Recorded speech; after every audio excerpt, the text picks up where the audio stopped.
can teach a lot of leadership principles like humbleness, you are a strategist or not, whether you are listening to others or not, whether you hear to the counseling which is given, and then whether you delegate the responsibilities or not. Like even Sugriv, I think Sugriv was a very good leader. Why? Because Sugriv used Ravan to get his kingdom back. He killed his brother who was his enemy, and he used even the son of his enemy, his brother, to his favor, Angad. So that is a strategy which the Sugriv employed. So I think there are a lot of leadership principles which can be learned from Ramayana. Then second is talent management. Talent management, I think you teach a lot in the management books. But think of Hanuman, he never knew that he could fight. So who motivated him? Jamwant. So motivational skill, like once you recognize in your employees that there is a talent, and if you motivate them, they can really do well. But what we generally do is, there is a lot of leg pulling and all, we don't motivate. Rather, in between the colleagues, it is always the other way around. Okay, if you are doing good, we will pull you back. Like the frogs in a bucket who are always pulled back in the bucket and they never come out of the bucket. So that type of thing is, there are some motivational skills if we learn something like Jamwant did, or even attrition rate. How do you, in normal terms, how do you say 10% attrition, 15% attrition? Attrition has reduced to numbers in today's time. But think of attrition at the time of Ravan when Vibhishan left him. So what happened? He never bothered about Vibhishan. And ultimately, how dear it costed to Ravan. That leaving of Vibhishan and joining the Ram's camp was, I think, one of the prime reasons for defeat of Ravan. So attrition should not be taken in a number game sort of thing. We should think, why my employees are leaving? If there is something we can do about it. Is it that they are not able to adjust, or is it that the environment in the office is not able to handle them? Well, whatever are the reasons, management people will be knowing better. I am just doing some loud thinking. Then decision making. We teach decision making in lengthy chapters. Think of Hanuman when he went to that Lanka, Panchvati. No, not Panchvati. That Lanka is Ravan's garden. First thing he did was Ashok Vatika. Ashok Vatika. He went to Ashok Vatika. First thing he did was SWOT analysis. What are the strengths? What is the weaknesses of these strengths? And then it was very crucial. I don't know how many of you remember this. But when he went to Ashok Vatika, he had to decide in what form I should come before Sita. First he thought I should come in my original form. Then Sita will not recognize me because she has never seen me. Then he thought, okay, I will become sort of Vikral. But then he thought, then if I come in that Vikral role, all the Ravan Sena will recognize him, or maybe they'll be after him. And it's not that he cannot take care of them, he can take care, but that will miss the point for which he has come to Ashok Vatika. Then he said, okay, let me come in the vesh of a sadhu. But listen, Ravan has recently deceived Sita in the vesh of a sadhu. So if I go as a sadhu, Sita may not like it. So I mean, these are all processes of decision making. So what he did was, he sat on the tree under which the Sita was sitting. Sat there and in a very, very mild tone, he started singing the Ram Stuti. Very, very slowly he started singing the Ram Stuti. And Sita heard that in this Lanka who is singing the Ram Stuti, and then he silently dropped the ring there. And Sita saw the ring, and then he quietly came down and explained the story to Sita that what all is happening and how we are going to save you. So this decision making sort of thing can be learned from Ramayana, but we will only go to foreign books. We will not go to our scriptures. I mean, we find it bad, or maybe we find it orthodox or backward to refer to our scriptures. So like this, many more, 4 or 5 things I had thought of, and then I wrote down, like importance of communication. What happened? I mean, why did Sugriv enter into all this trouble? Because when Bali, his brother, and that Mayavi Rakshas, they were entered into a cave, and Bali told him, keep standing at the entrance of the cave, and whosoever comes out will be the king. He kept on sitting there for 1 year, and after 1 year nobody came out, only some blood came out. So he thought, my brother has been killed. He went there, married his wife Tara, and took charge of Kishkindha. So after some time Bali he came, he saw, oh, I mean, from Sugriv's point of view, he was doing a favor to him. Okay, he is taking care of his wife also and his kingdom also. But when he came, oh, my brother has deceived me. He has taken my wife, not only my kingdom, but my wife also. So then he became they both became enemies.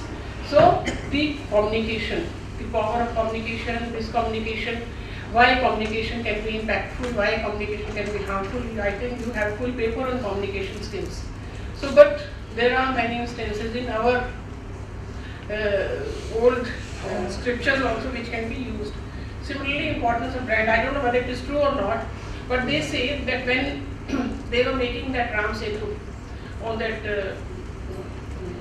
Samudra, that's the sea, they were making the Ram Setu. On all the stones they wrote Ram, Ram, Ram. And when they wrote Ram, the stones were floating. And then Ram thought, okay, let me also throw a stone. And he said, I am myself throwing, so there is no need of writing Ram. So he threw it and the stone sank. Why? Because a brand building was there of Ram and that brand was not there. So brand building, so maybe brand building can be thought through Ramayana. Similarly, the question of advisor, counselor, you can compare Vibhishan with Manthara. What type of counseling Manthara gave and what type of counseling Vibhishan gave, which made all the difference. And lastly, like beware of dubious attractions. Like when Sita was there, she knew how can there be a golden deer, but she said, no, it is there, and you run after it, and everything started. So beware of dubious attractions which come in the way of everybody. So how to be aware of it. Similarly, not only this, even like our great people like Gandhi, we can learn a lot. Gandhi used to wear small dhoti, half dhoti, that too. He used to lead by example.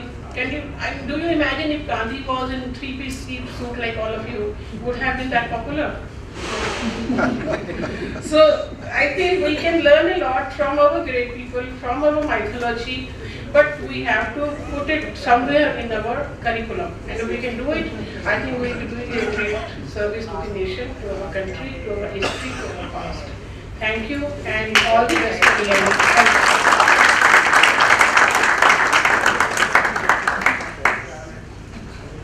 Dr. Mittal for your very insightful words. May I now invite our chief guest, Shri R.C. Bhargav, Chairman Maruti Suzuki, to deliver the special address. Before we invite him, let me share his brief profile. Mr. Bhargav has done MSc Mathematics from University of Allahabad. He has also done MA in Development Economics from Williams College, MIT, USA. R.C. Bhargav joined the Indian Administrative Services in 1956 on the basis of an all-India competitive examination and secured the #1 position in India. He worked on various projects posts in UP and Jammu and Kashmir till 1973 when he came to the central government. His last posting in Delhi was Joint Secretary in the Cabinet Secretariat. In 1979, he joined BHEL, a PSU company, as the Director Commercial. Mr. Bhargav joined Maruti Udyog Limited soon after its incorporation in 1981 as Director Marketing and Sales. Mr. Bhargav was appointed as the Managing Director CEO in 1985. He continued on this post till he retired in 1997. He was reintroduced to the board in 2003 when the company was listed. He was appointed as the non-executive chairman in 2007, a position he continues to hold to date. Mr. Bhargav is on the board of directors of a number of leading companies in India. Presently, he is the chairman of the IIT Kanpur. Mr. Bhargav has written a book, The Maruti Story. He has also authored a book in Japanese on Suzuki's strategy in India. Mr. Bhargav was awarded the Padma Bhushan in 2016. In November 2011, the Emperor of Japan had conferred on Mr. Bhargava the Order of Rising Sun, Gold and Silver Star. He has also been given the Lifetime Award for Management by the Economic Times and the All India Management Association.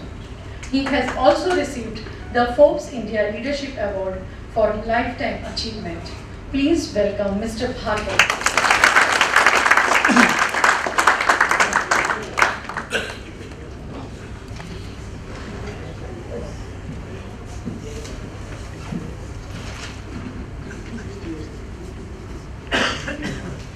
Thank you very much. A very good evening. And may I also add my congratulations to all of you on this landmark occasion of Diamond Jubilee. And I think 60 years is a good long time for an organization to grow. But any such occasion, I believe, is also a good time to try and critically review what we have achieved in this period and to see what we can do to do greater things in the future and things which are going to be more relevant to what India needs now. And it is for this reason that I picked today's topic as to what you can contribute to the success of Make in India. Make in India really is the policy by which manufacturing should grow in India. Because unless manufacturing grows, jobs will not grow in India. And jobs in manufacturing may not grow fast enough because manufacturing is becoming more and more automated because you want quality, you want consistency, customers want very high standards of performance from the products, and if they're all manually made, it doesn't happen. But a large part of the jobs which are created in the services sector, retailing, maintenance, financing, insurance, whatever these jobs are all actually directly related to the growth of manufacturing. Unless there are goods to sell, you won't have retailing. Unless there are goods which are sold and used by people, there won't be maintenance services. There won't be sale of spare parts. There won't be insurance for a whole lot of things if the goods are not present. Unfortunately, a lot of our economists don't understand this link between manufacturing and services. They think these are all separate activities. They're not. They're very closely interlinked. Even the growth of agricultural productivity and agricultural incomes, which is essential for the growth of rural prosperity, because you can't have inclusive growth and people in the country all prospering if 60% of the people are having 14% of the GDP. That's what the figure is today. Agriculture contributes 14% of GDP. 60% of people are dependent on agriculture. So that's the imbalance which we have in our society. And that can only improve if people can move out of agriculture. And where should they move to? They have to be given jobs, otherwise they'll stay on in their homes because at least they have something to eat there. And that's why I think the importance of Make in India. What has happened in all these years since independence? We've made progress in a lot of areas. We've made very good progress in many areas. We had several pockets of real excellence. There's no denying the fact that. But there are also large segments of the people who do not benefit from these pockets of excellence. They are totally outside all the good things which have happened in this 60-odd years of independence. And I think that is what should worry us, that why is such a large percentage of our people outside? And I think the reason is that we have not grown manufacturing adequately. If you look at major countries which have grown since the Second World War, and there would be basically Japan, Korea, China, big countries. I'm not talking of small countries, I'm talking of big countries with large populations which have grown. All of them have grown on the basis of rapid increase in manufacturing, export of manufactured goods, becoming, in a sense, the factories of the world, and that is how jobs were created and there was inclusive growth. Agriculture, for example, now in the United States, employs 2% or something of the people, some very low figure. But in India, we haven't done that. And I think that is something which Mr. Modi has recognized, the first Prime Minister has recognized that you cannot have inclusive growth, you cannot have sustained high growth in the economy, you cannot have inclusive growth unless manufacturing grows. And that's why the Make in India program has become so important. Perhaps I should mention also that it's not that the previous government didn't recognize the importance of manufacturing. In 2011, a national manufacturing policy was framed and announced. But like most policies, it remained a policy on paper. Because after this policy was announced, actually manufacturing in India has declined. Why has this happened? And what is it, therefore, which all of us need to make the growth of manufacturing in India a reality? Because please understand that if we don't do that, if manufacturing does not grow in India, if jobs are not created adequately for the young people, and more than 1 million people are entering the workforce every month. 1 million people enter the workforce. If we cannot find jobs for these people, and they today have access to the internet, there's widespread media everywhere, the level of knowledge available to the young people is exponentially greater than the knowledge which is available to people 20 years ago. There's been an absolute knowledge explosion. And so can you imagine the consequences to society in all aspects of society? If you have millions and millions of unemployed youth whose aspirations have become very high because of their awareness of what is available, what is happening in the world, what is possible. So that is what knowledge does, tells you what is possible, what is available. And if they find that for whatever reasons in India, those aspirations are not going to be fulfilled the way we are going, what is going to be the consequences for society in India? I think each one of us can think of that. It doesn't require too much imagination to consider what the consequences would be if there are millions and millions and millions of such frustrated, educated people in the country. And therefore, I believe that the Make in India program, the manufacturing program, the creation of job program is not something which is just a government program. It is something which is going to affect our lives, the lives of our children and our grandchildren, because if we do not recognize the dangers which are before us, if we allow this frustration to grow, then I think we are just shutting our eyes and putting our head under the sand like a stork and thinking that everything is fine. The policies after 1950, as you know, were all based on our socialism and a socialistic ideology which governed politics, which governed economics, which ultimately got incorporated in the Constitution. Socialism meant that we relied on protectionism and no competition, because one of the principles of our socialism was self-reliance, import substitution. Exports and competition was not. Entry to industry was regulated by licenses, import of goods was controlled. There was really no competition.